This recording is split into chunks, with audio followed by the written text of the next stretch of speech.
Rodney Collin. La teoría de la influencia celeste. Capítulo 20. El ciclo de regeneración. 1. Épocas favorables. El 23 de septiembre de 1846, Neptuno, el planeta más exterior, fue descubierto a cerca de 5.000 millones de kilómetros del Sol, en un lugar señalado anteriormente merced a deducciones matemáticas puras. Posteriormente se encontró que este planeta tenía un tamaño intermedio entre el de los planetas interiores y el de los gigantes Saturno y Júpiter. Parecía extremadamente rarificado, que generaba su propio calor interno y, sobre todo, que poseía una atmósfera de metano puro. Ahora bien, si recordamos la idea de que la atmósfera es aquella parte de los planetas mediante la cual transforman y retransmiten la luz solar, este hecho resulta muy interesante. Porque de todos los gases principales de los que se ha hallado trazas en las atmósferas planetarias, el metano es el más fino, el menos denso. En tanto que el dióxido de carbono de Marte y Venus tiene un peso molecular de 44, el oxígeno, O2, y nitrógeno, N2, de la Tierra, 32 y 28 respectivamente, y el amonio de Júpiter 17, la cifra para el metano es solo de 16. Por lo cual Neptuno posee el mecanismo transformador más delicado en el sistema solar.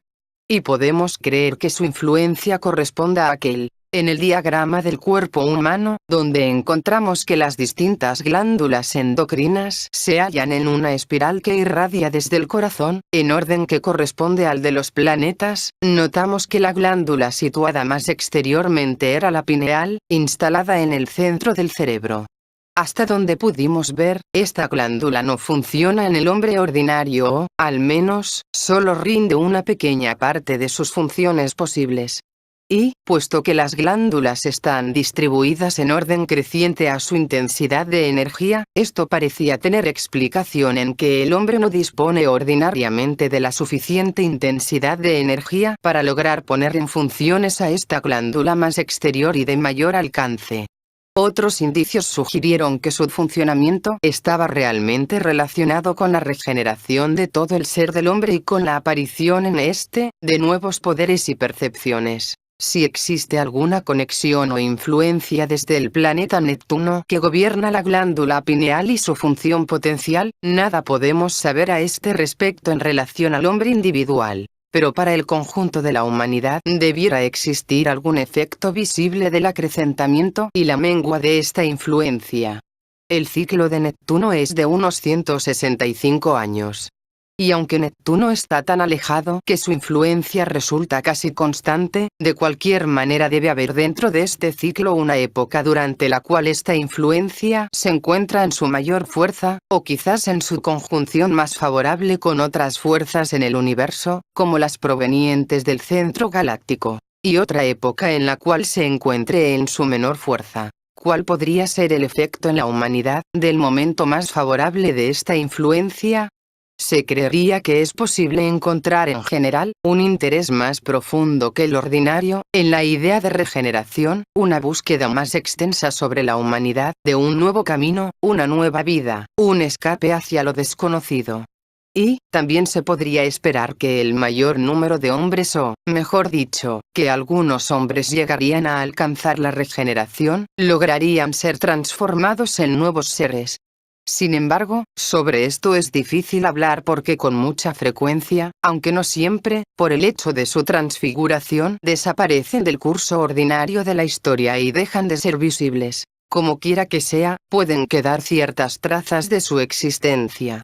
Una vez que han logrado llegar a regenerarse o transformarse, su labor consistirá en organizar escuelas de regeneración, acerca de las cuales prácticamente nada se sabe de ordinario.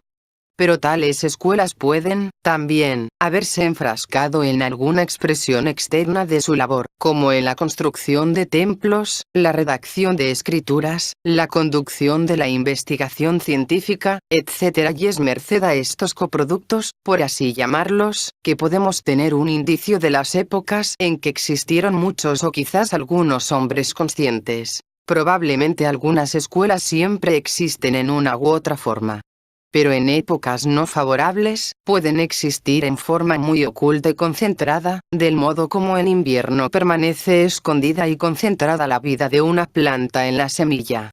Por otra parte, en épocas favorables, aunque la escuela interior se halle todavía oculta y concentrada, sus escuelas preparatorias y su labor o efecto externos pueden alcanzar grandes proporciones y hasta afectar fundamentalmente el curso de la historia visible. En tales épocas algunos de los hombres que han logrado alcanzar en sí mismos el objetivo de la escuela, pueden aún aparecer como figura famosa en carácter de sacerdotes, santos, arquitectos, pintores, etc. Aparte de esto habrá gran número de escuelas de imitación que se levanten espontáneamente del interés general por la regeneración, pero que carecen de hombres conscientes conectados con aquellas y que, por tanto, tienen que contentarse con el estudio de la literatura antigua, la invención de métodos fingidos y, en general, con polémicas sobre la idea de regeneración. Pero, curiosamente, son estas las que frecuentemente nos proporcionan el mejor indicio de la existencia de períodos favorables. Entonces, podríase decir, la autoperfección es una idea en boga. ¿Cómo son las verdaderas escuelas? ¿Cómo están organizadas? ¿Cuáles son sus reglas y métodos? ¿Cómo se obtienen los alumnos apropiados o la materia prima del curso general de la vida? Lo ignoramos. Evidentemente, uno de sus principales requisitos es el secreto y lo anónimo, así como es necesario un lugar oscuro, oculto y encerrado del suelo para la germinación de la semilla. Porque, aunque podamos suponer la existencia de una escuela en funciones, como en los misterios de Eleusis, en ciertas épocas, o entre los grupos de constructores de catedrales todos cuentos se relacionan con aquellas, no son completamente desconocidos como individuos. Como en el caso de la germinación de la semilla, esto es bien comprensible. La germinación o regeneración de los hombres solo se puede iniciar en un medio imperturbado y favorable, apartado de interferencias exteriores. En realidad, casi toda nuestra muy reducida información acerca de escuelas de regeneración y de su conocimiento original nos llega de discípulos renegados o merced a circunstancias excepcionales que algunos discípulos interpretaron como la liberación de sus votos. Por ejemplo, gran parte de nuestro conocimiento sobre los misterios órficos nos proviene de aquellos, como Clemente de Alejandría y Atenágoras, que fueron apóstatas de grados elementales de los misterios para convertirse al cristianismo y, luego, utilizaron su información parcial para delatarlos. Otro caso curioso concierne a la escuela conducida en Alejandría, en el siglo III, por el misterioso Amonius, vendedor de sacos. Aparentemente una de las reglas de la escuela era que nada debería escribirse y los principales discípulos de Amonius Herennius, Origen el cristiano y Plotinus, habían aceptado esta condición. Empero, Herennius rompió su voto, razón por la cual tanto Origen como Plotinus creyeron que les incumbía corregir una falsa impresión.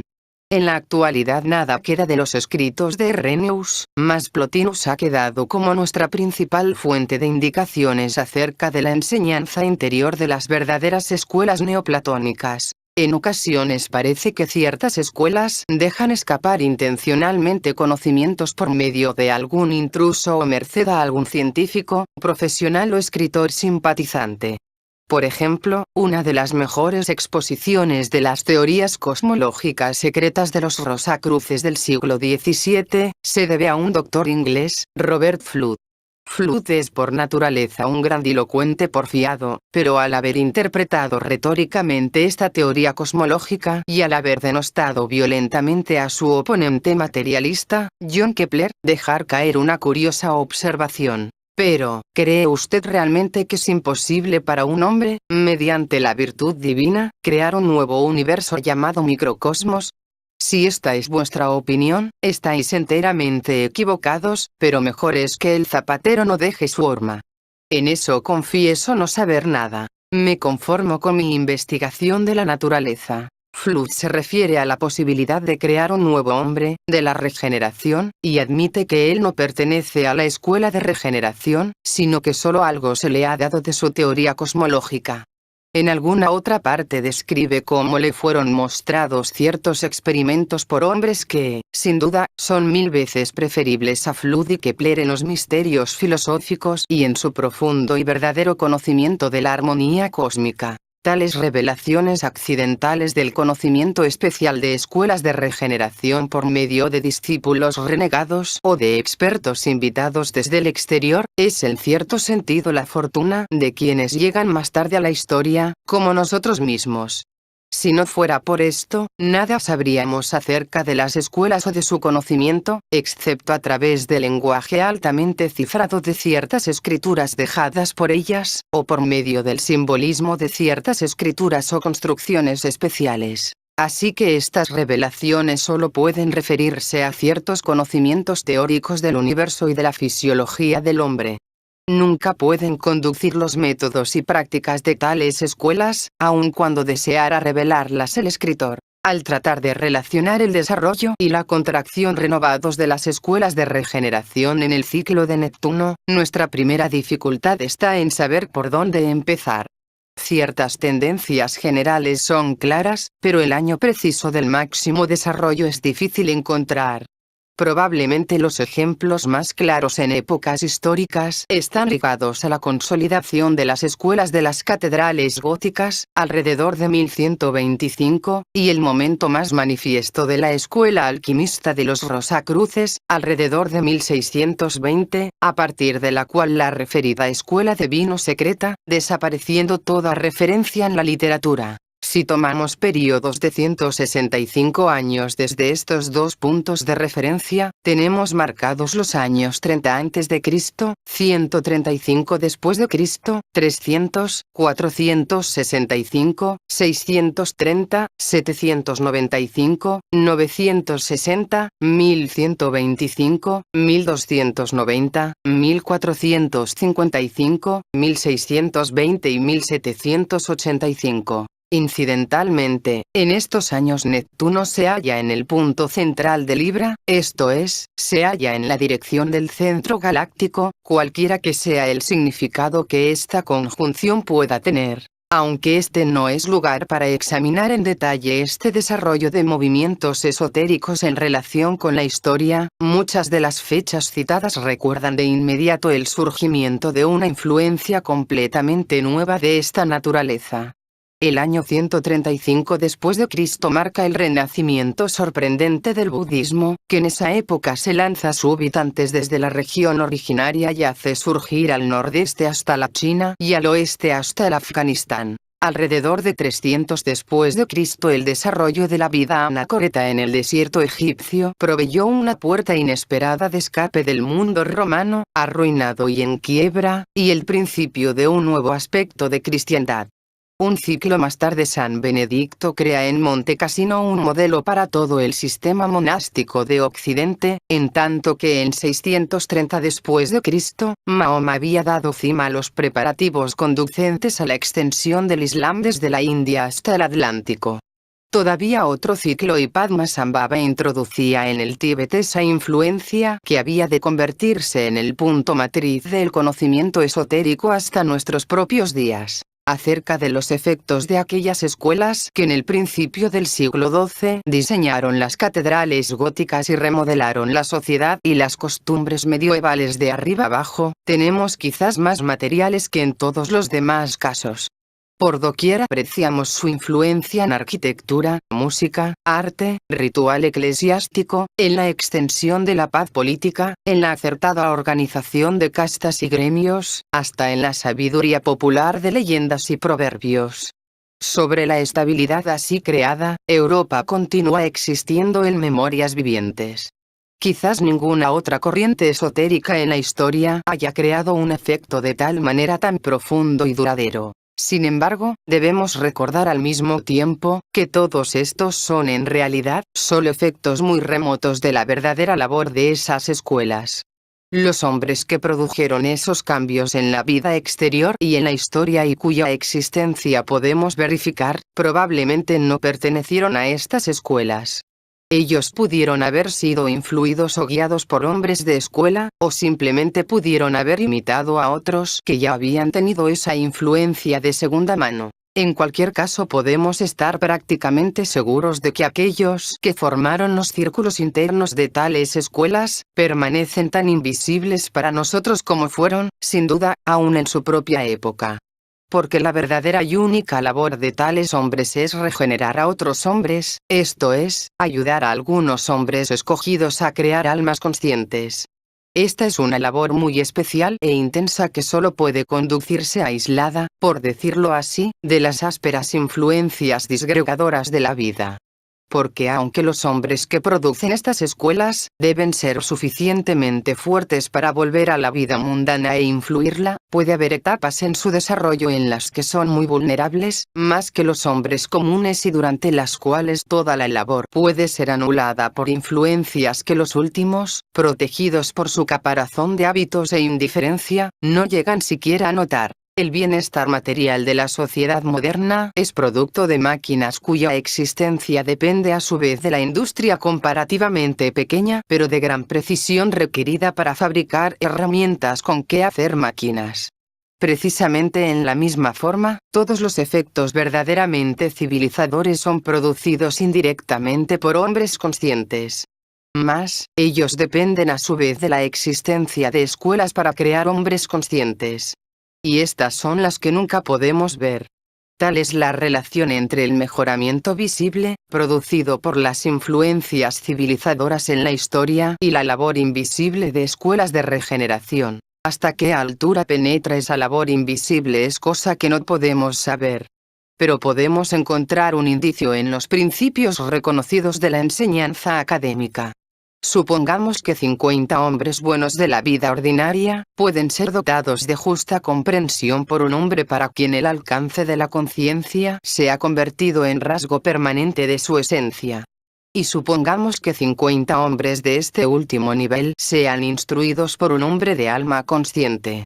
¿Qué categoría de hombre será, entonces, necesario para conducir una escuela para 50 hombres conscientes?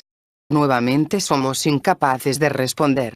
Pero podemos comprender, a partir de este principio, que la época de oro más grandiosa ciertamente puede crearse por no más de 50 hombres conscientes que, a su vez, pueden depender de la presencia en el mundo, en ese tiempo, de un solo hombre de una categoría desconocida pero todavía más alta. En papeles históricos, tales como los de Cristo, Buda, Mahoma, parece que vemos por lo menos la traza de esos últimos hombres. Desde el punto de vista de los hombres comunes, la característica de los períodos favorables será que en ellos es más fácil responder a influencias superiores. Sin embargo, visto desde arriba, el punto principal sobre esos períodos puede ser que ciertas condiciones cósmicas permiten entonces la entrada en el mundo de un hombre de desarrollo normalmente inconcebible y que todo lo demás depende de él. En realidad, estas dos ideas son igualmente valederas e igualmente importantes. Al mismo tiempo debe recordarse que los períodos favorables y desfavorables en sí mismos no cambian nada para el hombre ordinario. Nunca se nos ocurre imaginar que un mosquito que vive en un asoleado día de mayo, sea un mosquito mejor al que vive en un día nublado de septiembre. Solo que aquel es más afortunado. La diferencia reside sencillamente en que en mayo el sol se hace relativamente visible a los mosquitos, así como en los tiempos de los festivales dramáticos de los misterios de Eleusis o de las peregrinaciones organizadas por los constructores de catedrales, la verdad era relativamente visible para los hombres comunes. Estas ideas paradójicas están bien expresadas en un relato que nos llega desde los tiempos de los ermitaños egipcios, precisamente uno de los períodos favorables antes mencionados. Un anacoreta tuvo una visión. Parecía estar junto a un ancho mar, desde cuya cercana playa, mientras miraba, se elevó un monje y volando con poderosas alas se remontó derechamente hacia una playa distante y casi invisible. En tanto el ermitaño contemplaba esto, se levantó un segundo monje, pero con alas mucho más débiles, así que apenas podía mantenerse por encima de las ondas y, solo después de esforzado trabajo y demasiados peligros, llegó por fin al otro lado. Sin embargo, mientras contemplaba, se levantó un tercer monje, pero con un vuelo tan débil que cayó una y otra vez al mar, escapando de ahogarse solo tras un gran esfuerzo. Empero, al final, contra toda posibilidad, este monje alcanzó también la playa distante. Después de considerarlo mucho, el ermitaño fue con su superior y le narró la visión. El superior dio esta interpretación. El primer monje que viste, es el que aspira a subir al cielo en nuestro tiempo, es relativamente fácil. El segundo monje representa a aquellos que intentan la tarea en el tiempo que nos seguirá, será mucho más difícil. El tercer monje es uno que trata de llegar al cielo en el futuro muy distante, cuando es casi imposible lograrlo. Alégrate que vivas en nuestro tiempo. Pero no olvides esto, el esfuerzo del tercer monje vale por el de los demás. 2. La obra de las escuelas. Aunque es poco lo que sabemos de las escuelas de regeneración, no podemos omitir un aspecto de su labor. Dijimos que su objetivo debe ser ayudar a algunos hombres capacitados para crear almas conscientes. Desde un punto de vista el éxito, o hasta el éxito parcial de esta labor, significaría que esos discípulos adquirirían muchos poderes nuevos en comparación con los hombres comunes. Por ejemplo, los describimos como llegando a percatarse de su propia naturaleza y de su verdadera relación con el universo que les rodea. Partiendo de esto, podrían empezar a comprender lo que eran capaces de hacer y lo que no podían hacer. Por tanto, estarían capacitados para concentrar toda su fuerza en objetivos posibles y se ahorraría el desgaste que el hombre común hace de grandes trabajos y esfuerzos para tareas imposibles, nunca realizables por las leyes de la naturaleza. Por tanto, todos los hombres comunes gastan una buena cantidad de energía física y emocional en un esfuerzo para alterar a la gente que les rodea.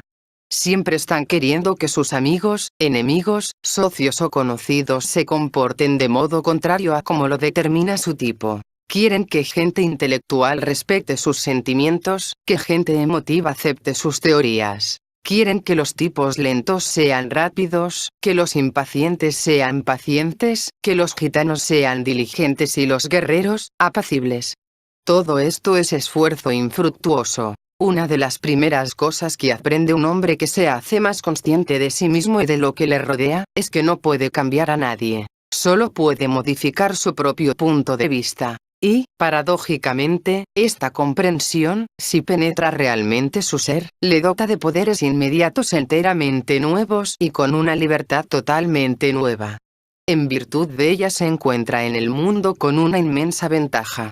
Todas sus fuerzas son liberadas, para el logro de lo que realmente puede alcanzar. Esto se refiere a la adquisición subjetiva de nuevos poderes merced al hecho de ser liberado de ciertas ilusiones comunes. Pero más allá de esto, la conciencia acrecentada, también, puede acarrear poderes objetivos relacionados con el desempeño de una nueva función, mediante un sistema nervioso que no ha funcionado hasta entonces, como se discutió en capítulos anteriores. Un poder así es la verdadera telepatía, esto es, el poder de colocar pensamientos definidos en la mente de otros, la voluntad. En la cuestión de estos objetivos o poderes verdaderos no podemos entrar aquí. Solo podemos saber que es posible su desenvolvimiento y que debe formar parte del trabajo de toda escuela verdadera. Hemos visto cómo hasta la eliminación de ciertas ilusiones da una enorme ventaja al hombre. Sin embargo, en el momento en que deja de pensar que puede cambiar a otros y empieza a darse cuenta de que puede confiarse absolutamente en la debilidad de cada hombre, puede ocurrírsele cualquiera de estas dos preguntas: ¿cómo puede sacar ventaja personal de su nuevo conocimiento de los demás, o cómo puede ayudarlos? Y el solo hecho de que ahora ve más claramente, significa que puede hacer una u otra cosa con mucho más éxito que antes. Es una prueba fundamental del ser del hombre, cuál de estas dos interrogantes se plantee. Y, aún más, las dos posibilidades nos aclaran una distinción muy patente que se debe entender con toda lucidez. Los poderes nada tienen que ver con el ser. Ya habíamos visto que los mosquitos afortunados no eran necesariamente mejores mosquitos. En la misma forma, un hombre fuerte no es necesariamente un hombre bueno. Estas dos posibilidades son inconmensurables, porque la primera se refiere a los poderes y la segunda al ser. Por tanto, un hombre fuerte puede usar su fuerza, sea ya para trabajar para otros, ya para forzar a otros a que trabajen por él, o bien, puede ser muy perezoso para hacer algún uso de sus poderes. Estas diferentes actitudes se refieren a diferentes estados de ser. Exactamente el mismo problema se origina en forma mucho más aguda en relación con la adquisición de nuevos poderes gracias a una conciencia acrecentada. Pues, aunque un hombre fuerte puede encontrar otro más fuerte en cualquier población a que llegue, un hombre más consciente puede viajar extensamente por el mundo sin encontrar a ningún otro en situación análoga. Por tanto, puede aparecer durante algún tiempo como libre de la force majeure. Al mismo tiempo, sus nuevos poderes pueden ser tales que, desde el punto de vista de la humanidad en conjunto, sencillamente no se pueden permitir en hombres impreparados. Que se imaginen, por ejemplo, los efectos terribles de la telepatía, esto es, de poner pensamientos en las mentes de otra gente, si se ejerce por un hombre cruel o temible o, siquiera aún por un hombre todavía sometido a la curiosidad ordinaria, la ambición o la malicia. Es por estas razones que en todas las escuelas genuinas la labor por una conciencia acrecentada, debe tener paralelo exacto con la labor por el mejoramiento y purificación del ser. Esta labor se refiere principalmente a la forma en que el hombre se considera a sí mismo. Y, para algunas gentes, puede ser la parte más difícil de comprender y soportar de los trabajos de la escuela. Al mismo tiempo, esta cauta labor previa sobre el ser, solo es necesaria durante cierto tiempo. Es muy importante en el periodo en que un hombre ya comprende más que lo que puede comprender en la vida ordinaria, pero cuando todavía no comprende lo suficiente para ver todas las implicaciones de su nuevo conocimiento. Durante este tiempo la disciplina de la escuela puede parecer muy ardua y estricta, porque es entonces cuando el nocivo puede destruirse tanto a sí mismo como a los demás, por medio de su conocimiento incompleto. Posteriormente, cuando comprenda lo suficiente, esto es, cuando vea todos los principios involucrados y los resultados inevitables del mal uso de nuevos poderes, ciertos cuerpos equivocados le resultarán completamente imposibles. Por tanto, el mayor peligro es que se detenga en el camino de desarrollo o se conforme con un pequeño progreso hacia la conciencia. Y esto, a su vez, puede definirse como un fracaso del ser. Ahora es posible comprender mejor qué es lo que se altera y lo que no se altera por este ciclo de regeneración gobernado por el planeta Neptuno. En periodos favorables de este ciclo, como los ya mencionados, la adquisición de nuevos poderes relacionados con el aumento de conciencia puede resultar algo muy fácil. Por otra parte, el problema del ser permanece siempre exactamente el mismo y el trabajo sobre el ser nunca es más fácil o más difícil cualquiera sea el tiempo. Más aún, en tanto que el acrecentamiento de la conciencia solo puede ser posible con ayuda de escuelas de regeneración, el problema del mejoramiento del ser es uno al que se enfrentan todos los hombres, en todas partes, por el solo hecho de su nacimiento en el mundo. Proporciona una prueba para cada individuo viviente y, a menos que esta prueba se pase con éxito, no se levanta siquiera el asunto de las escuelas y sus posibilidades. Anteriormente, nos referimos a la idea de que en el camino del verdadero desarrollo, algo viejo debe morir en el hombre y nacerle algo nuevo. Podemos ahora discutir más ampliamente esta idea, porque en realidad todo el trabajo de las escuelas se conecta con uno u otro de estos procesos y nada más que estos. De modo que, aunque la meta secundaria de una escuela puede ser difundir una verdadera comprensión de las leyes naturales y de la naturaleza del hombre y sus posibilidades entre gran número de miembros, su aspiración primordial en relación con aquellos que le están más íntimamente adscritos, debe ser a. Ayudarlos a destruir sus antiguas personalidades, b. Ayudarlos a adquirir almas. Y, obviamente, todos quienes están sometidos a la disciplina de la escuela deben, hasta donde les concierne personalmente, comprender y concurrir plenamente a ambos objetivos. Es muy necesario darse cuenta de que estos son dos procesos separados y que no siguen necesariamente el uno al otro.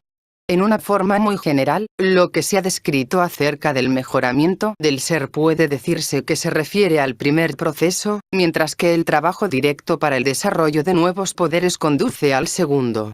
En cualquier caso, están involucrados en los procesos métodos de escuelas y ejercicios muy diferentes, aunque pudieran ir y debieran ir juntos. Si no hacen así, puede ocurrir que se destruya la vieja personalidad sin que se adquiera un alma, que resulta en alguna forma de posesión por otra o en la insanía. O puede ocurrir que se adquiere un alma sin que haya sido destruida la vieja personalidad, caso en el cual la última, con todas sus debilidades, crueldades, lujurias y ambiciones se hace permanente y queda dotada con poderes extraordinarios para llevar a efecto sus impulsos irracionales.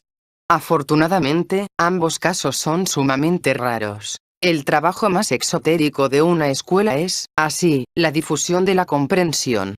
Este aspecto del trabajo puede afectar a centenares y aún millares de gentes. La parte siguiente del trabajo de una escuela es el rompimiento gradual de la antigua personalidad entre sus discípulos más íntimos. Este trabajo puede también tocar en grado más fuerte o más débil a un número bastante considerable.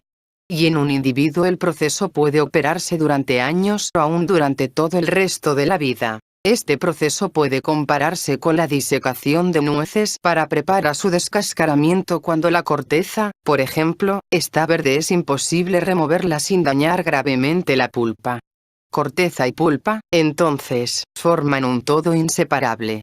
Después de un proceso adecuado de secamiento, sin embargo, la cáscara se hace quebradiza y se separa de la pulpa, momento en el cual un golpe comparativamente suave la partirá, revelando la pulpa en su perfección. Todos los que ingresan del exterior a una escuela pueden ser considerados verdes, mientras que aquellos que honestamente se exponen a la influencia de la escuela, después de cierto número de años, comienzan a acercarse al estado en que la esencia y la vieja personalidad se han desenlazado una de la otra y un golpe comparativamente ligero es suficiente para separarlas. Este desenlazamiento de la personalidad y la esencia es uno de los principales propósitos de la disciplina de la escuela.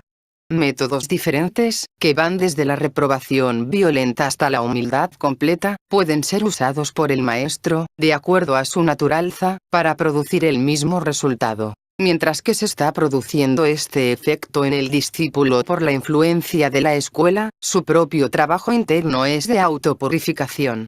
Dicho en otras palabras, significa esto que procura eliminar de su organismo todo cuanto no quiere conservar permanentemente. Tales cosas pueden incluir estados físicos desarmónicos y enfermedades corpóreas, emociones dañinas y aficiones y deseos incontrolables, pensamientos maliciosos, de temor y egocéntricos. Para cada uno de estos aspectos de la purificación física, emocional y mental hay métodos y ejercicios apropiados. El aspecto de la purificación física no es absolutamente esencial, pero si se lo ignora, el sufrimiento del aprendiz se incrementa grandemente en una etapa ulterior y sobre su voluntad recae un tremendo esfuerzo a fin de superar la inercia y el dolor físico. Uno de los efectos de la purificación física es eliminar el sufrimiento innecesario. Durante este periodo de preparación, tiene también que aprender el discípulo el modo de hacer por sí mismo cosas difíciles y cómo llevar adelante ciertos ejercicios dolorosos o reiterados, que más tarde pueden ser necesarios para fijar en él un estado determinado. No podría ir muy lejos en esta etapa porque no necesita fijar algo, al mismo tiempo debe dominarlos de modo que le sean bastante familiares en el momento que necesite usarlos intensivamente. Toda esta preparación conduce al punto en que es posible destruir la vieja personalidad. Este momento después del poder del maestro, de la preparación del discípulo y de que alcance un cierto intervalo en su vida, si toda esta preparación ha avanzado rectamente y alcanzado su propio término, la destrucción de la vieja personalidad no será necesariamente muy dolorosa para el discípulo. Es un error pensar que esto envuelve gran sufrimiento mental o desasosiego. Como en la analogía de la nuez, el desecamiento es completo, y un ligero golpe rompe la cáscara que se abre por sí sola. Lo que queda carece de posición, dinero, familia, conocidos, ambición, poder de actuar por sí mismo. Muchas de estas cosas podrán retornar al discípulo posteriormente en una forma diferente. Mas por el momento se encuentra sin nada y sin pasado alguno. Es como si su cuerpo fuese colocado, todavía viviente, en una isla desierta donde no ha tenido ninguna clase de conexiones previas. Por un corto instante es como niño recién nacido. muy separada del aniquilamiento de la antigua personalidad, aun que puede tener lugar al mismo tiempo, es la implantación de un alma en el discípulo por el maestro. Este proceso parece ser análogo a la concepción de un cuerpo físico. La esencia del papel del discípulo es como si fuese la parte femenina y dentro de esta el maestro, por métodos solamente conocidos por él, inyecta una partícula viviente de su propia alma.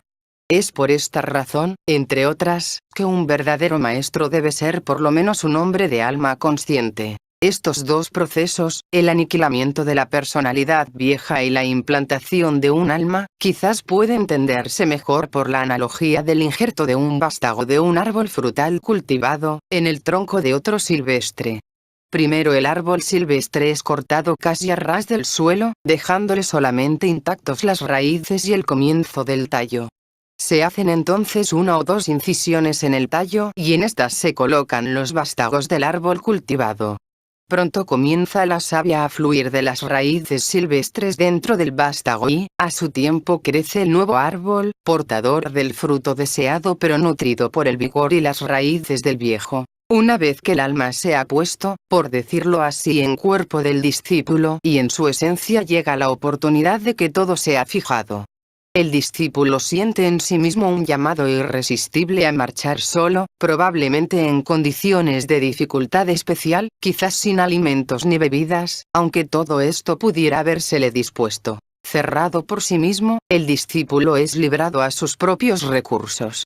Una serie de sugestiones pueden reunirse sobre él por el maestro, pero la forma de llevarlas al cabo, los métodos que usa y las conclusiones a que llegue, derivan todas de su propia esencia.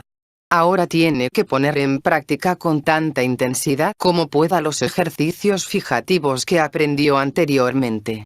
En general, el dolor y la repetición son agentes fijativos y la mayoría de los ejercicios concernientes, emplean uno u otro o ambos principios intencionalmente para fijar el alma en él y para establecer ciertas aptitudes generales, creencias y principios.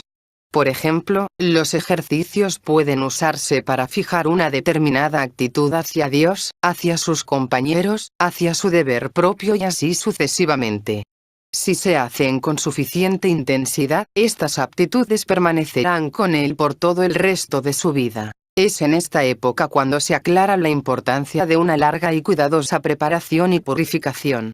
Pues no solamente la actitud general surgida en él por la situación y el maestro devendrá fija, sino también cualquier pensamiento casual, deseos, rechazos, temores y ambiciones que quedaron todavía de su personalidad. Por ejemplo, esta anticipación de lo que más desea hacer cuando emerja de su retiro se fijará en él como una tendencia permanente y en la misma forma puede adquirir gustos totalmente nuevos en los alimentos y bebidas. Mientras está haciendo a los ejercicios fijados y encuentra que surgen en él arrepentimientos, deseos o imaginaciones aparte del entendimiento que desea fijar, puede considerar seriamente si es que desea vivir con tales sentimientos o pensamientos por el resto de su vida. Esta idea le dará fuerza para mantener su mente en una sola dirección. En este momento también aparece el valor de la purificación física. Si esta ha sido descuidada, la abstinencia y los ejercicios fijativos pueden involucrar gran sufrimiento. Es verdad que si el discípulo es suficientemente fuerte, la superación de este sufrimiento podrá darle una enorme energía emocional. Por otro lado, puede resultar una distracción demasiado considerable y dejarle marcado con ciertos temores que es incapaz de hacer a un lado. Pero si la purificación física se ha llevado algún trecho adelante, este momento de fijación no necesita ser demasiado difícil para el discípulo. En cualquier caso, no necesita ser nada que esté más allá de su poder de sobrellevar. Durante este tiempo también se establece el curso futuro de la vida del discípulo y su trabajo. Todas sus capacidades naturales, sus intereses adquiridos, todo cuanto realmente ha aprendido y domina, su propia comprensión y aun sus propios placeres verdaderos contribuyen a esto. Todo esto puede juntarse y combinarse con las actitudes y creencias generales que está fijando para mostrarse su línea de trabajo en el futuro y quizás aún, algo de los acontecimientos exteriores y etapa, que se le conectarán. Cuando acabado el tiempo de retiro, el discípulo habría de saber sin duda y permanentemente qué es, qué cree y qué debe hacer. Esto no significa que esas ideas se hagan fijas en un sentido estrecho, mas ciertas ideas fundamentales se establecen que no podrá traicionar y sobre las cuales su comprensión deberá crecer en el futuro. Si el proceso de fijación ha avanzado con éxito, el momento de este emerger del confinamiento puede ser comparado con el momento en que el vástago frutal se ha establecido definitivamente en el tallo silvestre. Los dos han crecido en un solo organismo y ahora queda al nuevo árbol crecer hasta la madurez. Los 4 procesos que se han descrito, el desenlazamiento de la personalidad y la purificación preliminar, el aniquilamiento de la personalidad, la implantación de un alma, y la fijación de esta alma de la comprensión y las actitudes características aquella, pueden representarse más sencillamente por la imagen de preparación y teñir de la lana. Primero, la lana debe lavarse y limpiarse, quitándole las impurezas y la grasa. Esto corresponde a la preparación y purificación. Segundo, debe ser blanqueada. Esto corresponde al aniquilamiento de la antigua naturaleza.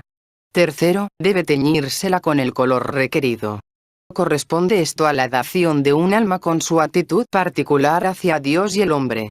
Cuarto, debe bañársela en un mordente, que abre los poros del material y fija permanentemente el color. Esto corresponde al período de aislamiento con sus austeridades. Se deberá notar que cuando todos estos procesos están completos, la lana está lista para ser tejida en algún material o para recibir diseños o bordados de acuerdo a los requerimientos de una inteligencia superior. Hasta donde sabemos al presente, la destrucción de la vieja personalidad y la dación de almas constituyen todo el trabajo de las escuelas. 3. La escuela como un cosmos. Lo que distingue a una verdadera escuela de regeneración de todas las otras categorías de sociedad humana, es el hecho de que se propone simular y, en los casos que logra éxito, crear un cosmos. La razón de esto es clara. Como hemos visto, un cosmos y solo un cosmos contiene los 6 procesos cósmicos, incluso el de regeneración. Para poder llegar a regenerarse, un hombre debe participar en el proceso de regeneración de un cosmos superior. Pero este proceso, en cosmos que existen naturalmente, como la Tierra o el mundo de la naturaleza, es mucho más lento desde el punto de vista del hombre individual.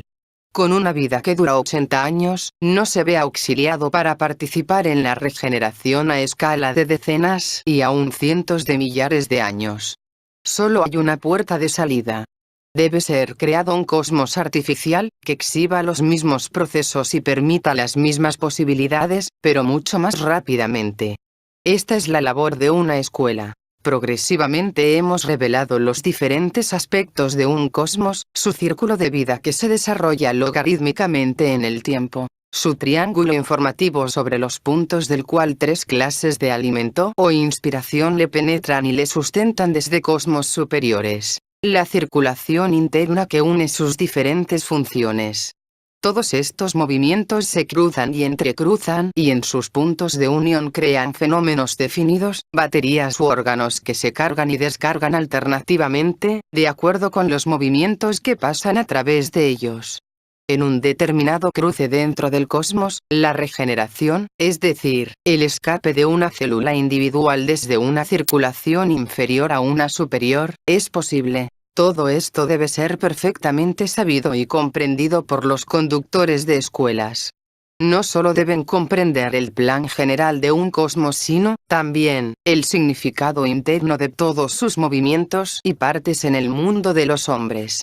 Y deben organizar una especie de ritual viviente que dure décadas o siglos y en el que decenas, cientos o hasta millares de hombres desempeñen los movimientos requeridos por ellos si pensamos en los juegos de ajedrez viviente que se jugaron en algunas ocasiones en la época del Renacimiento. Y si los imaginamos conducidos no solo en un estadio en un día particular sino, sobre todo el mundo, durante veintenas enteras de años, y si imaginamos, además, que las piezas humanas cambian su ser y naturaleza cuando se las mueve de uno a otro cuadro, entonces tendremos una débil idea de lo que significa. Ahora resulta claro el por qué todas las sociedades comunes creadas para el mejoramiento moral o cultural de los hombres, todas las prácticas religiosas y los métodos filosóficos ordinarios, difieren de las verdaderas escuelas de regeneración. Los hombres en la vida ordinaria nada saben acerca de la constitución de un cosmos o de que semejante cosa exista y, aun si les llega a mostrar su plan teórico, nunca podrán persuadir a todos los diferentes tipos requeridos para moverse con cómo ver su aplicación detallada en el reino de la psicología humana o propensión, cada uno hacia su propia meta. Esto solo es posible para un hombre que ha alcanzado un nivel completamente diferente de conciencia, un nivel de conciencia en el que puede percatarse del trabajo de los cosmos en el mundo que le rodea. En realidad, una escuela verdadera o completa solo puede ser iniciada por un hombre de espíritu consciente. Una de las cosas más difíciles de comprender sobre el trabajo del cosmos de la escuela, es la naturaleza del triángulo informativo que le conecta con cosmos superiores y le dota con todas las posibilidades. El primer punto de este triángulo, el principio y el fin, el lugar donde en el hombre ordinario se origina el primer impulso y donde culmina el proceso final de regeneración, puede llamarse escuela superior. Este significa, escuela en un nivel más alto a la que está creándose, escuela donde se conduce la regeneración de los seres superiores a los hombres ordinarios. De la escuela superior debe derivar el plan necesario, el conocimiento necesario y la fuerza necesaria, en su forma abstracta. El segundo punto del triángulo donde el aliento entra en el hombre, es el maestro visible que aparece en el mundo, agrupa hombres a su alrededor y dota del aliento de la vida a principios demasiado abstractos y que no son comprensibles de otro modo. En este punto se encuentran Cristo, Buda y en grado más alto o más bajo, todos los grandes maestros de la humanidad. Es el tercer punto del triángulo el más difícil de comprender por la mente lógica. Es el punto donde las percepciones de luz penetran al hombre y, como resultado, la posibilidad de comprender se agrega a la de sentir. Reside aquí el conocimiento del bien y del mal, y uno de sus aspectos más extraños es que este punto, también, implica desacuerdo, división, hostilidad. Por la sangre y el aliento los hombres se comprenden entre sí en cierto nivel. Por las percepciones y las diferentes interpretaciones de ellas puestas por cada tipo, los hombres desacuerdan entre sí. El contraste entre lo pacífico del primitivo hombre instintivo, y la rigurosidad del civilizado hombre mental, muestra muy claramente la naturaleza encontrada de estas dos etapas sucesivas.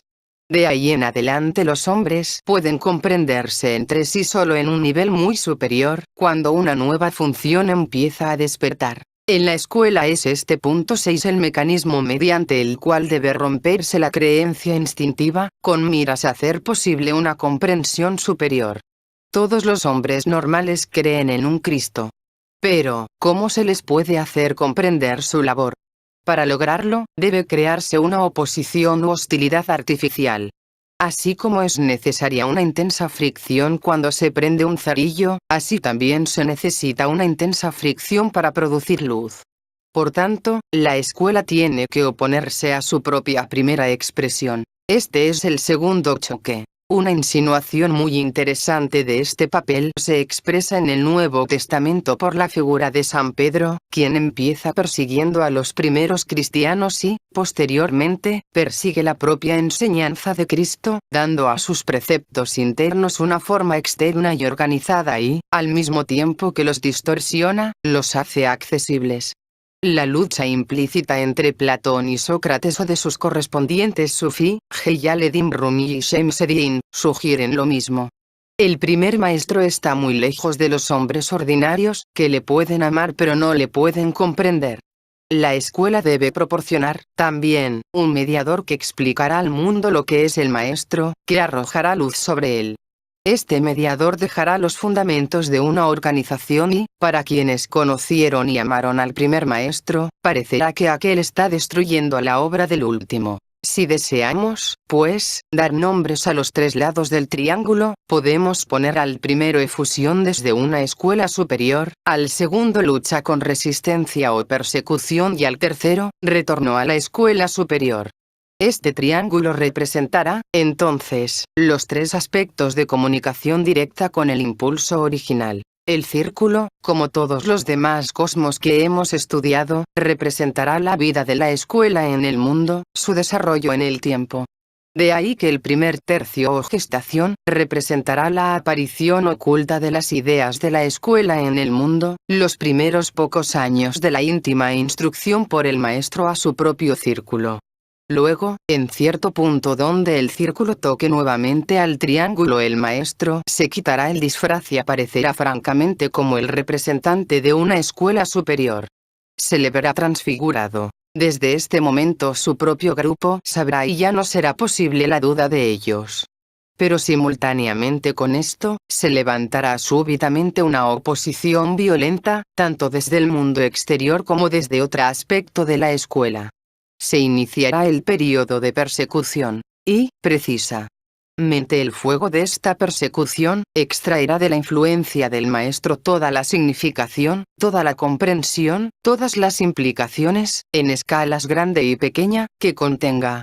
Semejante lucha, como apreciamos en la escala logarítmica, puede continuar por varias generaciones. Sin embargo, en el segundo punto, donde el círculo toca nuevamente al triángulo, la figura que ha llegado a personificar persecución, arrojará también su disfraz, también aparecerá francamente como representante de una escuela superior, también parecerá transfigurado.